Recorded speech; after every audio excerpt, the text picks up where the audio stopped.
Hi there, I'm Jammer. Well, we've come to it at last, the very last video, well, last in this series of Understanding Comics by Scott McCloud. It's taken 9 episodes to cover this book, so hopefully that alone should really demonstrate just how depthful, or just how much there is in this one volume of work.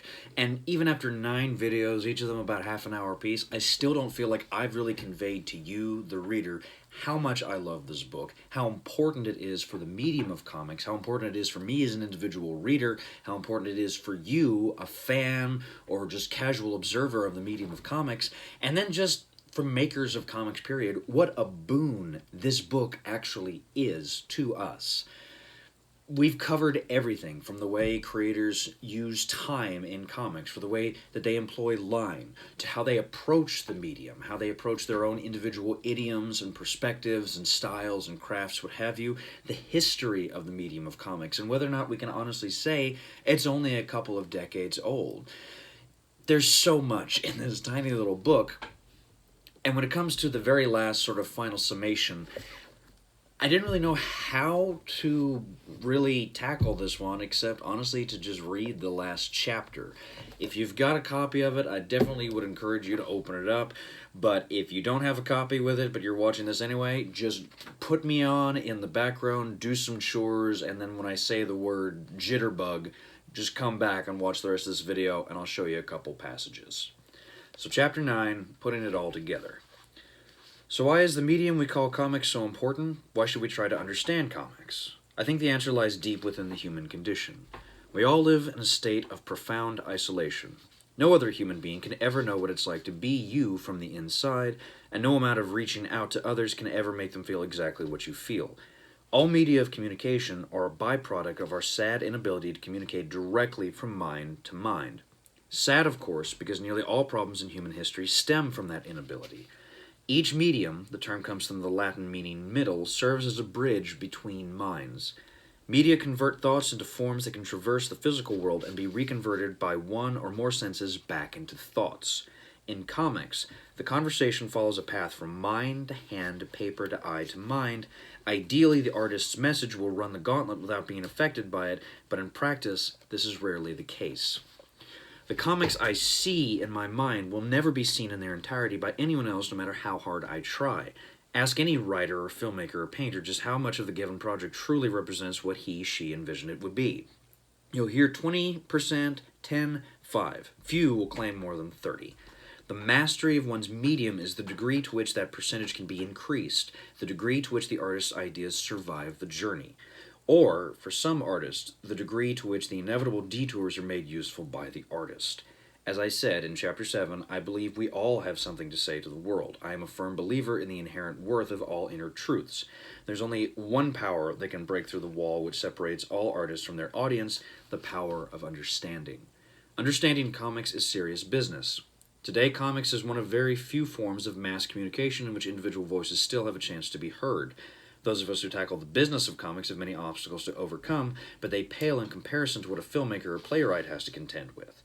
Comics welcomes any writer or artist to step into its world, a world as close as pen or pencil and paper.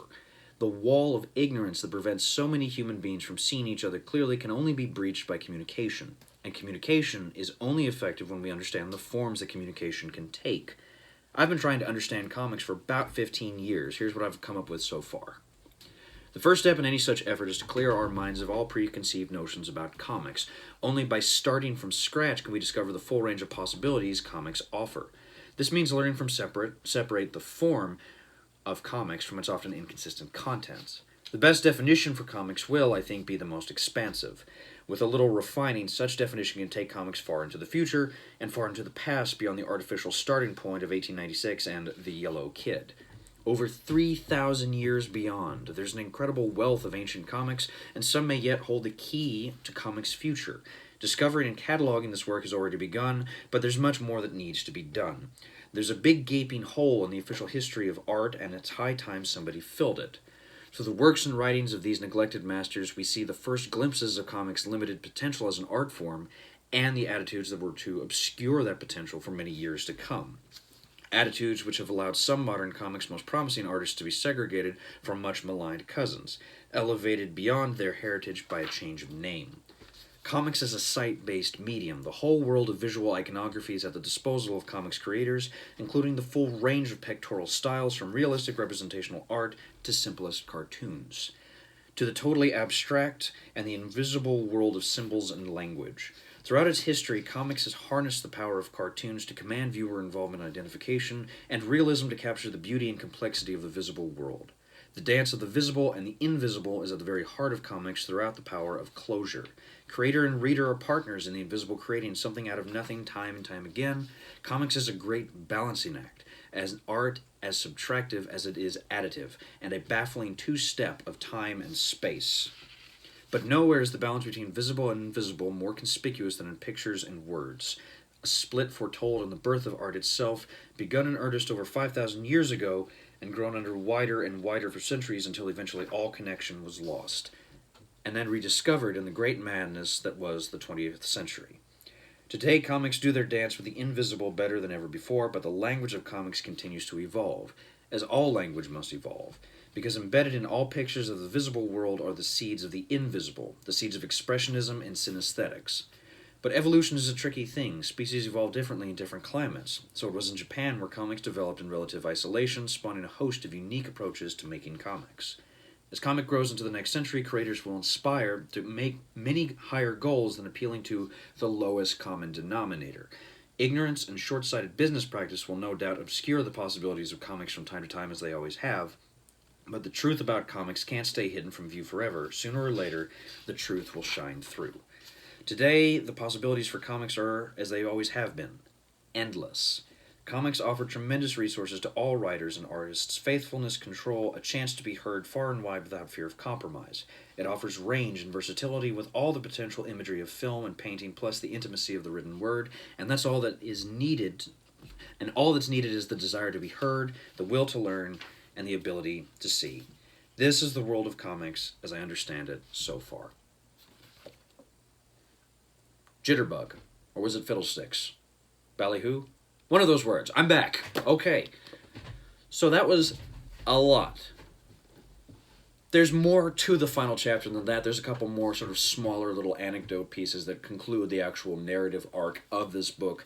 But that last essay, to my mind, is one of the most powerful expressions of how important the medium of comics is, and more importantly, just the beautiful potential of the medium. So I'm going to take a quick break, and when I come back, I'm going to offer you a couple glimpses of those last final pages and show you how important that monologue is, and most importantly, why Scott McCloud is so bloody good at making comics and balancing that combination of words and images in sequential order. No, I don't know why our producers said that we needed to cut you after the first couple of videos. No, I agree, it's a continuity issue. Look, they just pay me to do this, okay? Okay, they don't pay me, but still.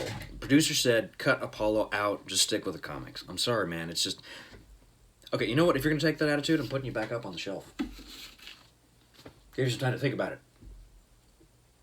Oh, hey, you're back. So, that was a very lovely story time I just did. I hope I don't get sued by Scott McCloud. But, let the record reflect, I'm not making any money off of this video. Even if I do ever get the chance to monetize videos, I will never monetize this one. Because, one, it could be a potential copyright lawsuit.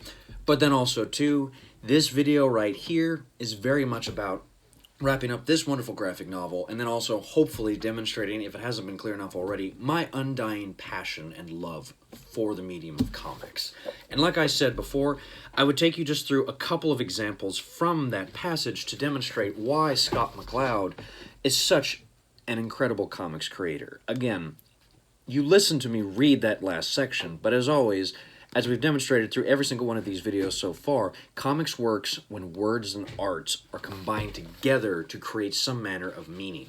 And this last collection of pages is predominantly, as we learned before, a series of aspect-to-aspect comics. As he discusses the ideas of medium is the way we sort of bridge between our minds, you can see here in this panel description, or this panel demonstration, how medium is being used to bridge these two separate minds that are attempting to communicate. One of the hardest things about humanity is sometimes our inability to understand one another, even with the added benefit of language and culture and just collected mores, values, paradigms, philosophies, what have you. We have difficulty understanding what is in one another's minds. Add politics into the equation and things can get a tad difficult. Okay, I had to go there.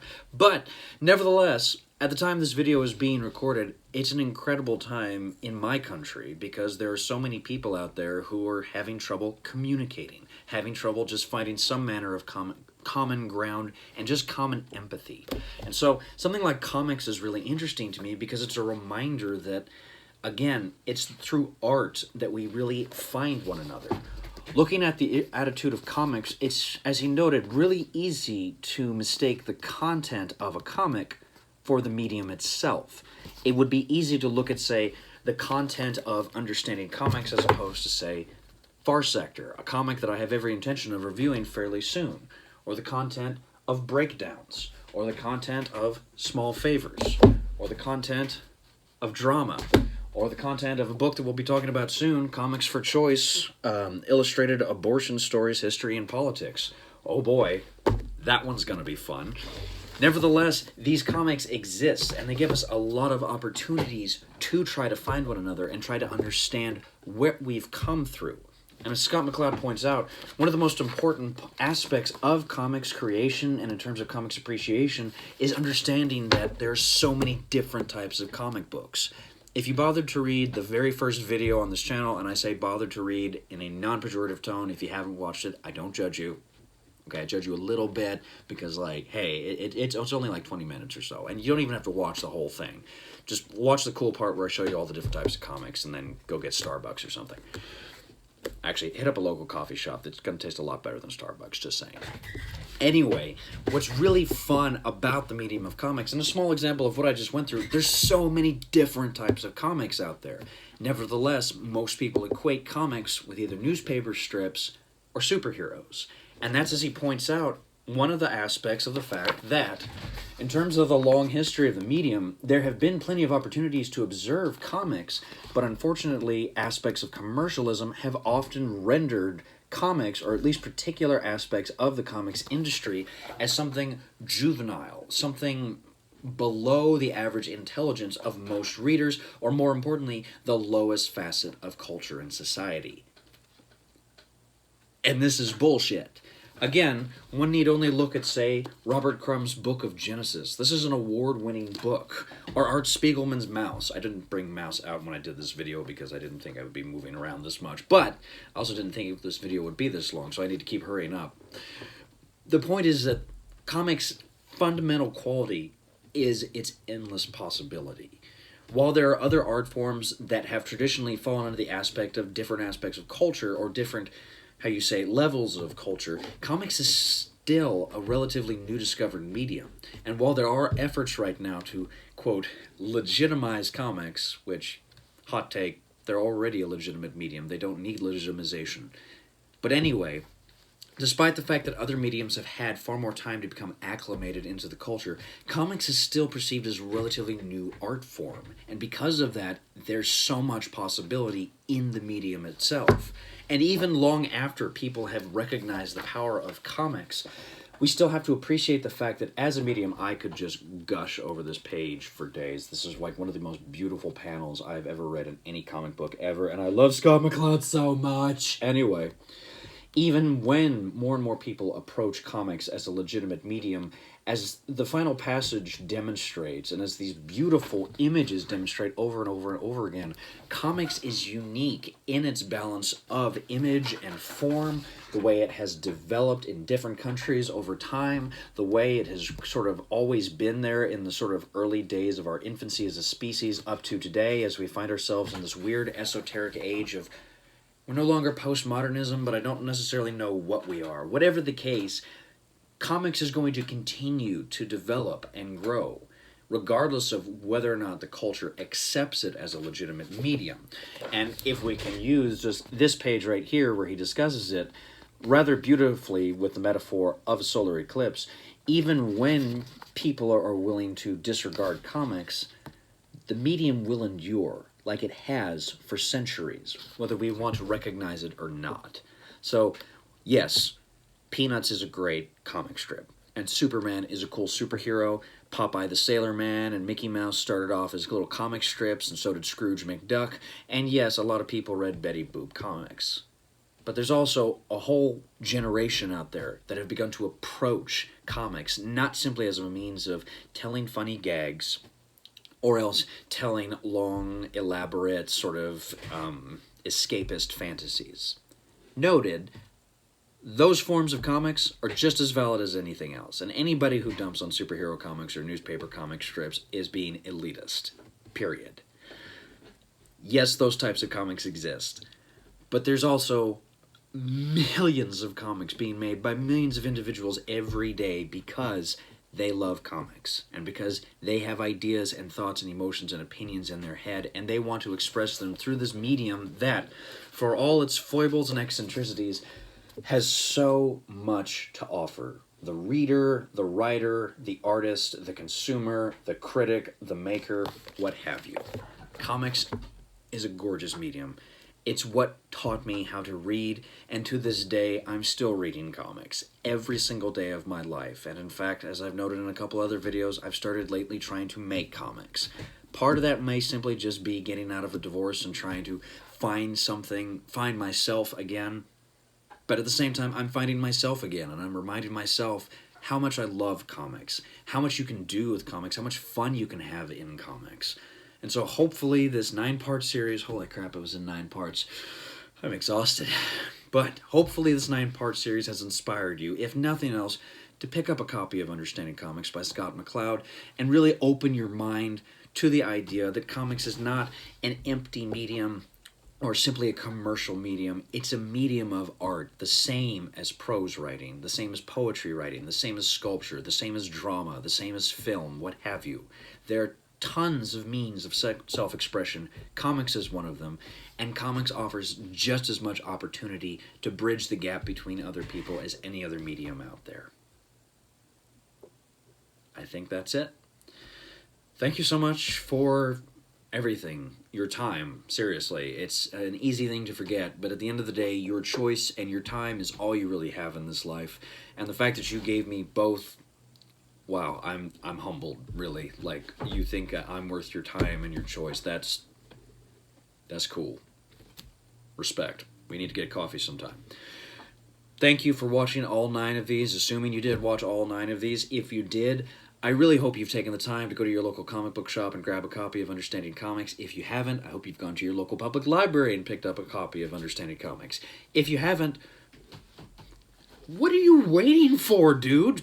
Stop watching this and go read some comics. And actually, yeah. Thank you again for watching, and go read some comics.